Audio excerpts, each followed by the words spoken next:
Pukul 6 waktu Indonesia Tengah, Radio Republik Indonesia ini menghadirkan Warta Berita.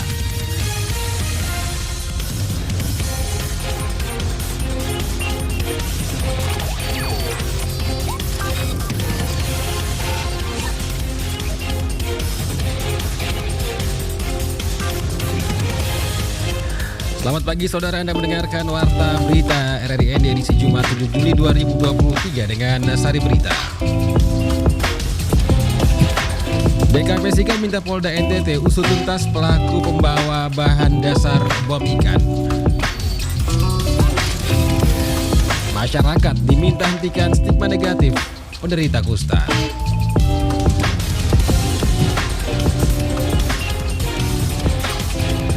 Bersama saya Rizwan Sumbi, kita ikuti berita selengkapnya.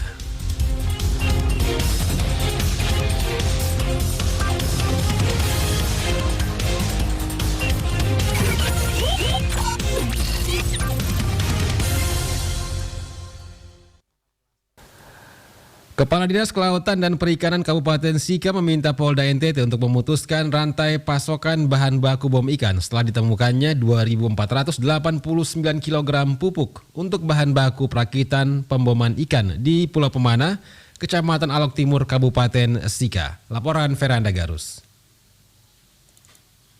Kepada RRI dalam wawancara pagi Kamis kemarin, Kepala Dinas Kelautan dan Perikanan Kabupaten Sika, Paul Banggur, mengapresiasi pengungkapan kasus pupuk tersebut. Munculnya penangkapan ikan menggunakan bahan peledak semenjak berhentinya kegiatan Kormep di Kabupaten Sika. Namun beberapa waktu lalu pemerintah dikejutkan kembali dengan munculnya bahan dasar pembuatan bom ikan. Beruntung berkat kesadaran masyarakat sekitar guna menjaga ekosistem laut, mereka berhasil menjalankan tugas dengan baik, salah satunya melaporkan kepada dinas terkait apabila terjadi hal-hal yang mencurigakan di seputaran atau wilayah laut. Dulu kita ada program Koremet, namanya Coral Reef Rehabilitation and Management Program. Program pengelolaan terumbu karang dan ekosistem terkait lainnya. Di program ini, di setiap desa pesisir, kita bentuk yang namanya Lembaga Pengelolaan Terumbu Karang Desa. Kemudian di desa juga ada yang disebut Pokmaswas, Kelompok Pengawas Berbasis Masyarakat, yang berkaitan dengan pengawasan sumber daya kelautan. Mereka melakukan penguatan kepada kelompok ini, kemudian memberikan peralatan, bimbingan, memberikan penyuluhan kepada masyarakat. Sehingga banyak masyarakat yang sudah paham atau sudah mengerti berkaitan dengan dampak daripada kita menggunakan atau melakukan penangkapan ikan secara ilegal. Kemudian begitu program ini berakhir, muncul lagi kegiatan-kegiatan illegal fishing dengan bom, dengan potasium. Dia menambahkan berdasarkan Undang-Undang Nomor 23 Tahun 2014 tentang pemerintah daerah atau kabupaten kota seluruh Indonesia tidak memiliki wewenang lagi untuk melakukan pengelolaan laut termaksud pengawasannya. Fungsi pemerintah daerah melalui Dinas Perikanan hanya melakukan pembinaan dan pemberdayaan masyarakat nelayan wilayah pesisir. Dengan kata lain, kewenangan pengawasan oleh Dinas Kelautan dan Perikanan Kabupaten telah beralih ke pemerintah provinsi dan pemerintah pusat. Karena tidak ada kewenangan pengawasan, maka tidak dialokasikan anggaran untuk pengawasan. Di Pulau Pemana itu hampir semua nelayannya itu sebagai pemancing tuna dengan pemancing ikan cakalang. Kita melihat bahwa itu merupakan tempat penampungan rantai pasok, ya, rantai pasok bahan baku itu dari luar. Sehingga saya sampaikan di media, kalau bisa rantai pasoknya itu yang ditelusuri, diputus. Karena ini bisa diungkapkan, maka bagaimana barang itu bisa masuk di Pemana. Tidak ada sumber atau lain yang bisa memperdagangkan barang itu sampai di Pulau Pemana. Dirinya terus melakukan koordinasi dengan tim pengawasan perikanan dari Kementerian Kelautan yang bertugas di Kabupaten Sika. Dia menekankan tingkat kesadaran masyarakat perlu dilakukan bimbingan maupun pembinaan secara berkelanjutan dari berbagai stakeholder sehingga kasus seperti ini tidak terulang kembali. RRI Veranda Garus melaporkan. Beralih ke berita selanjutnya, penyakit kusta adalah penyakit menular yang bisa disembuhkan, namun karena stigma negatif menjadikan penderita terkucilkan di lingkungan masyarakat. Laporan Lady Badin. Stigma negatif terhadap penyakit kusta atau penyakit lepra seharusnya sudah dibuang jauh-jauh. Bukan saatnya lagi penderita atau mantan penderita kusta dikucilkan. Demikian seperti yang disampaikan oleh dokter rujukan kusta Provinsi NTT, Dr. Ajra Fitri. Dirinya mengungkapkan bahwa kurangnya informasi yang benar membuat stigma itu tetap terpelihara lama, sampai-sampai muncul ketakutan yang berlebihan kepada penderita kusta. Dirinya mengungkapkan memang penyakit kusta ini merupakan penyakit menular, namun penyakit ini bisa disembuhkan. Namun kurangnya informasi akan penyakit ini membuat stigma negatif masyarakat yang menganggap bahwa penyakit ini adalah penyakit kutukan ataupun penyakit yang tidak ada obatnya, sehingga para penderita dikucilkan, bahkan membuat para penderita kusta malu untuk berobat. Stigma ini sangat-sangat merugikan saudara-saudara kita yang didiagnosis dengan kusta, apalagi dengan disabilitas ataupun kecacatan. Nah, sebenarnya secara teoritis kusta ini penyakit kronis yang menahun, butuh 5 tahun masa inkubasinya di dalam tubuh, dan manusia satu-satunya yang bisa menularkan ini penyakit menahun,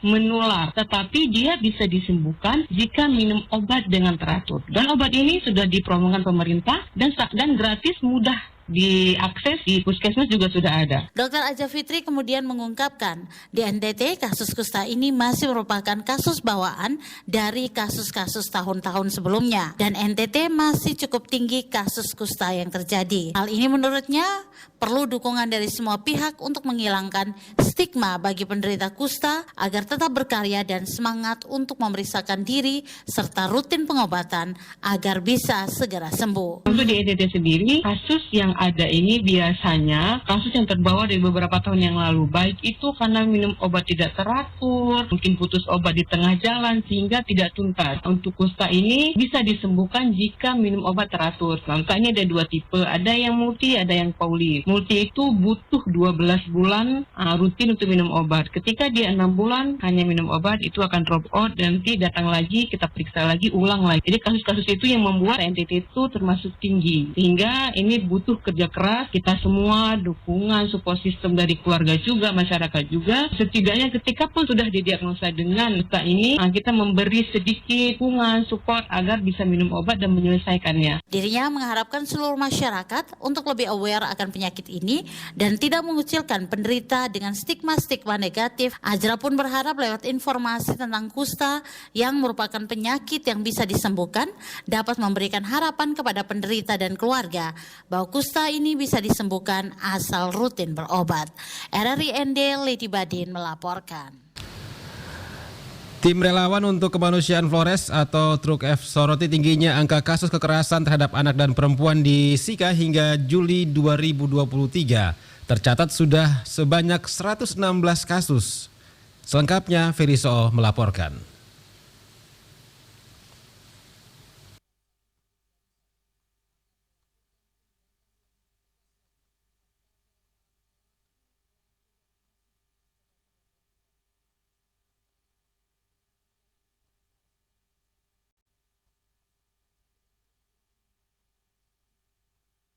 Menanggapi tingginya kasus kekerasan pada perempuan dan anak di Kabupaten Sika, tim relawan untuk kemanusiaan Flores atau Truk F menyampaikan Kabupaten Sika sedang dalam keadaan tidak baik-baik saja. Heni Hungan, Sekretaris Truk F menyebutkan, dari kasus yang ada, Kabupaten Sika bukan lagi menjadi tempat yang nyaman bagi perempuan dan anak. Dikatakannya kasus-kasus itu didominasi oleh kasus kekerasan dalam rumah tangga dan kekerasan seksual pada perempuan dan anak. Namun demikian, pemerintah dan NGO yang bergerak dalam perlindungan perempuan dan anak yang tengah gencar melakukan upaya-upaya pencegahan dengan sosialisasi dan edukasi hingga ke pelosok Kabupaten Sika ini menyimpulkan dengan jumlah kasus yang ada juga ada nilai positifnya, yakni korban atau masyarakat yang mengalami kekerasan mulai berani berbicara dan melaporkan kasus kepada lembaga pemerintah. Upaya yang dilakukan pemerintah dan NGO untuk upaya-upaya pencegahan berupa sosialisasi itu sudah berjalan sangat maksimal.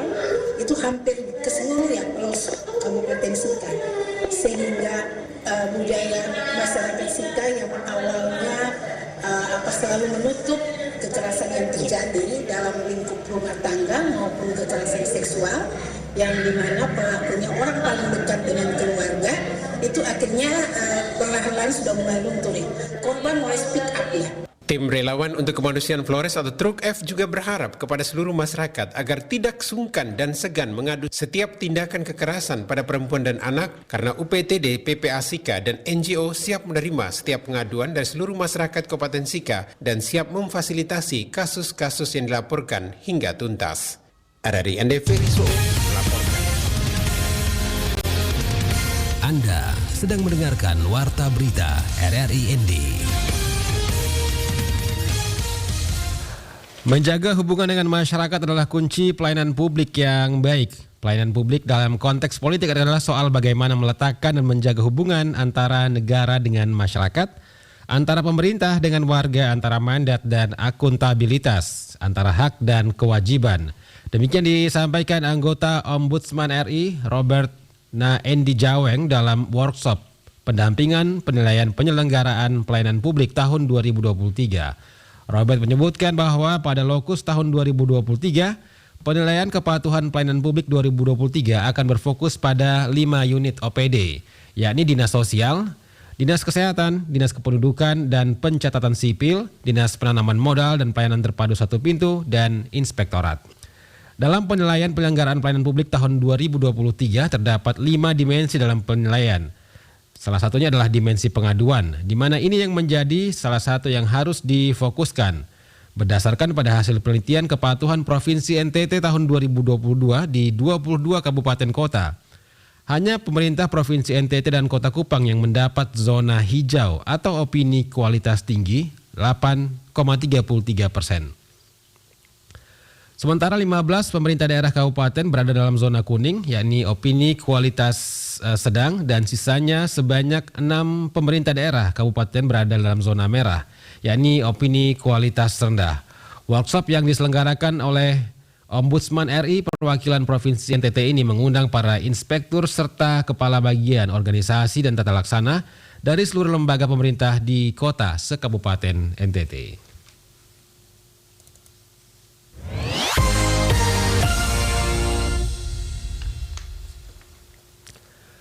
Perusahaan umum Badan Urusan Logistik Cabang Ende gandeng agen mitra pedagang untuk memperluas penjualan beras di kota Ende. Laporan Suimam. Kepala Kantor Perum Bulog Cabang Ende Peter E. Dehaan kepada RRI Kamis 6 Juni 2023 mengatakan agen-agen mitra pedagang ini antara lain di Pasar Wolowona Ende, Pasar Mbongawani Ende, dan di kios-kios yang ada di wilayah kecamatan dalam kota. Dijelaskan untuk harga penjualan beras memang sedikit berbeda, yang mana untuk operasi pasar yang diselenggarakan oleh Bulog per karung 5 kg harganya Rp45.000, sedangkan harga agen per karungnya Rp50.000. Kita di sini kan ada 2 pelayanan. Yang satu kita pelayanan melalui Satgas Bulog, itu kita jual dengan harga Rp9.000. Kemudian ada juga yang pelayanan ke pasar ini melalui mitra. Kalau kita tidak bantu mitra juga kan juga kasihan. Mitra-mitra juga kan juga kesulitan beras juga. Dengan mitra ada ini kan mitra juga bisa membantu Bulog untuk membantu masyarakat dalam memenuhi kebutuhan masyarakat juga. Walaupun ada beda sedikit Rp1.000 saja. Saya kira itu masih wajar. Kemudian kita punya head juga untuk penjualan langsung ke masyarakat. Itu kan headnya kan Rp9.950. Jadi pedagang itu bisa jual di bawah harga itu maupun batas harganya itu Rp99.50. Ia melanjutkan, stok beras di gudang Bulog tidak mengalami kekurangan, bahkan sangat mencukupi kebutuhan masyarakat untuk beberapa bulan ke depannya. Ditambahkan, kerjasama yang dilakukan ini untuk mendukung upaya pemerintah meredam gejolak harga beras di pasaran, sehingga pemenuhan kebutuhan akan beras bagi masyarakat dapat ditangani secara baik. Berita terakhir, Kementerian Pendidikan, Kebudayaan, Riset, dan Teknologi terus mendorong sinergi kebijakan pemerintah pusat dengan pemerintah daerah, termasuk peningkatan kualitas guru melalui program pendidikan guru penggerak. Selain mencetak guru yang lebih berkualitas, peningkatan mutu pendidikan juga diwujudkan dengan menugaskan guru penggerak menjadi kepala sekolah. Direktur Pendidikan Profesi Guru Kemendikbudristek, Temu Ismail, menyampaikan bahwa setiap tahun banyak kepala sekolah yang akan pensiun. Permendikbudristek nomor 40 tahun 2021 tentang penugasan guru sebagai kepala sekolah menerangkan bahwa guru dapat diberikan tugas sebagai kepala sekolah untuk memimpin dan mengelola sekolah dalam upaya meningkatkan mutu pendidikan sesuai dengan transformasi pembelajaran yang berpihak kepada peserta didik. Lalu untuk memperkuat kapasitas guru sebagai kepala sekolah dibutuhkan penataan dan perbaikan mekanisme penugasan guru sebagai kepala sekolah. Dirinya berharap guru penggerak akan memenuhi persyaratan dapat diberdayakan untuk mengisi kekosongan pimpinan di sekolah.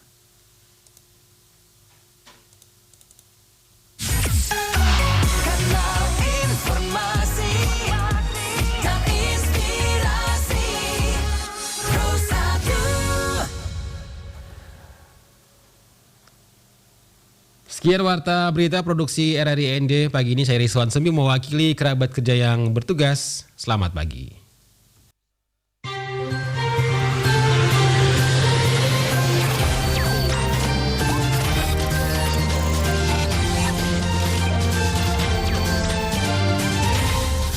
Terima kasih Anda telah mengikuti warta berita RRI ND.